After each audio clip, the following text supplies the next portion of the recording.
வணக்கம் ஆன்மீக நண்பர்களே. நம்ம சேனலில் ஒவ்வொரு நாளும் ஆன்மீக குறிப்புகளை பார்த்துட்டு வர்றோம். ஸோ இது வரைக்கும் நீங்கள் நம்ம சேனலை சப்ஸ்கிரைப் பண்ணலாம், சப்ஸ்கிரைப் பண்ணிக்கங்க. அப்போ தான் நாம் போடக்கூடிய ஒவ்வொரு காணொலியும் உங்களுக்கு தவறாமல் வந்துட்டுருக்கும். இன்றைக்கி நாம் என்ன பார்க்க போகிறோம்னா, சுக்கிரன் நட்சத்திர பயிற்சி ஆக போகிறாங்க. இதனால் சில ராசிகள் கோடீஸ்வர யோகம் பெறப்போகிற ராசிகள். இவங்க எப்படியெல்லாம் செயல்படலாம், எப்படியெல்லாம் இருக்கலாம், என்ன மாதிரிலாம் பண்ணுன்னா வரப்போகிற செல்வத்தை தக்க வச்சுக்கலாம் அப்படிங்கிறத பற்றி தான் இந்த காணொலியில் பார்க்க போகிறோம். முடிஞ்ச வரைக்கும் வீடியோவை ஸ்கிப் பண்ணாமல் ஃபுல்லாக பாருங்கள். அப்போ தான் நாம் சொல்லக்கூடிய தகவல்கள், அதற்கான பரிகாரங்கள், அதற்கான பலன்கள் எல்லாமே உங்களுக்கு கரெக்டாக புரியும். எந்த ஒரு வீடியோவாகட்டும், நம்ம வீடியோ இல்லாமல் நீ எந்த ஒரு ஜாதக பலன்கள் பார்த்தாலும் சரி, நீங்கள் ஸ்கிப் பண்ணி விட்டு பார்த்தீங்கன்னா நாங்கள் என்ன சொல்ல வர்றோம், அதுக்கு நீங்கள் என்ன பண்ணணும் அப்படிங்கிறது எதுவுமே உங்களுக்கு தெரியாது. முடிஞ்ச வரைக்கும் ஒரு 10 நிமிஷம் வீடியோ வருமா, தயவு செஞ்சு ஸ்கிப் பண்ணாமல் அவங்க என்ன சொல்கிறாங்கன்னு முதல்ல கேளுங்க. அப்போ தான் அதற்கான முயற்சியை உங்களால் எடுக்க முடியும். ஸோ வாங்க பார்க்கலாம். சுக்கிரன் சுபஸ்தானத்தில் பயணித்தால் அந்த நபருக்கு செல்வம் குமியும் என்பது ஐதீகம்.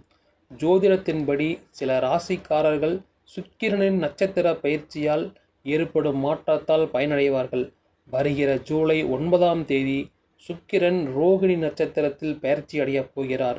ஜோதிடத்தின்படி சில ராசிக்காரர்கள் சுக்கிரன் ரோகிணி நட்சத்திரத்தில் நுழைவதால் பயனடைவார்கள். ஜோதிடத்தில் சுக்கிரன் பொருள் மகிழ்ச்சி, திருமண மகிழ்ச்சி, இன்பம், ஆடம்பரம், புகழ், கலை, திறமை, அழகு, காதல், பாலியல் மற்றும் ஃபேஷன் டிசைனிங் ஆகியவற்றின் கிரகமாகும். சுக்கிரன் ரிஷபராசி மற்றும் துலாம் ராசியின் அதிபதி. மீனம் அதன் உச்ச ராசியாகும்.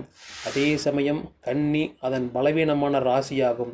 சுக்கிரனின் நட்சத்திர பயிற்சியால் ஏற்படும் மாற்றத்தால் எந்த ராசிக்காரர்கள் செல்வத்தை பெறுவார்கள் என்பதை பார்க்க போகிறோம். முதலாவதாக மிதுன ராசியினர். மிதுன ராசிக்காரர்கள் சுக்கிரன் நட்சத்திர பயிற்சியால் நல்ல பலனை பெறுவார்கள். உங்கள் துணையுடனான உங்கள் உறவு வலுவாகவும் ஆழமாகவும் மாறும். உங்கள் உறவில் அன்பும் காதலும் அதிகரிக்கும். தொழில் வளர்ச்சிக்கு பல பொன்னான வாய்ப்புகளை நீங்கள் பெறுவீர்கள். உடல் நலம் நன்றாக இருக்கும். காதல் வாழ்க்கை சிறப்பாக இருக்கும். வியாபாரத்தில் லாபம் கிடைக்கும். இரண்டாவது கன்னி ராசியினர். கன்னி ராசிக்காரர்கள் நிறைய நன்மைகளை பெறுவீர்கள். தொழில் வளர்ச்சிக்கு எதிர்பாராத வாய்ப்புகள் கிடைக்கும். புதிய வருமான ஆதாரங்கள் உருவாகும். குடும்பத்தினரிடமிருந்து அன்பும் ஆதரவும் கிடைக்கும். ஆரோக்கியம் முன்பை விட சிறப்பாக இருக்கும். பழைய முதலீடுகளிலிருந்து நல்ல வருமானம் கிடைக்கும். வணிகம் விரிவடையும். குழந்தைகள் வாழ்க்கையில் பெரும் வெற்றியை பெறுவார்கள். வேலையில் இனிமையான பலன்களை பெறுவீர்கள். சமூகத்தில் உங்களுக்கு நிறைய மரியாதை கிடைக்கும். அடுத்ததாக துலாம் ராசியினர். துலாம் ராசிக்காரர்களுக்கு இந்த நேரம் நன்மை பயக்கும். பண ஆதாயங்கள் கிடைக்கக்கூடும். மாணவர்களுக்கும் இதே நேரம் படைப்பாற்றல் நிறைந்ததாக இருக்கும்.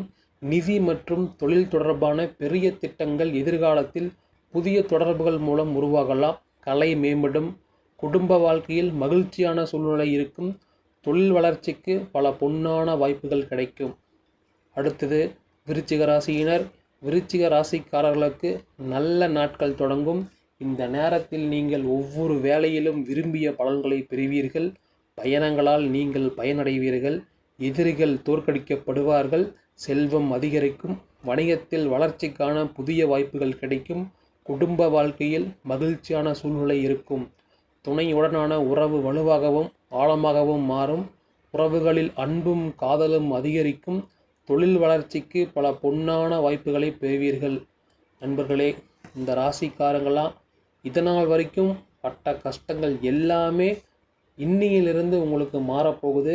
உங்கள் வாழ்க்கை ரொம்ப சுபிட்சமாக மாறப்போகுது. ஆகவே உங்கள் குலதெய்வ கோயிலுக்கு உங்கள் குடும்பத்தோடு போய் உங்களோட பெயர்லையும் உங்கள் குடும்பத்தார் பெயர்லையும் ஒரு அர்ச்சனை பண்ணிட்டு வாங்க. முழு மனதோட இறை நம்பிக்கையோடு செய்யுங்க. வருகின்ற காலங்கள் எல்லாமே உங்களுக்கு சுபிட்சமாக அமையும்னு நாங்கள் வேண்டிக்கிறோம். நாளைக்கு இன்னொரு காணொலியில் உங்களை சந்திக்கிறோம். நன்றி, வணக்கம்.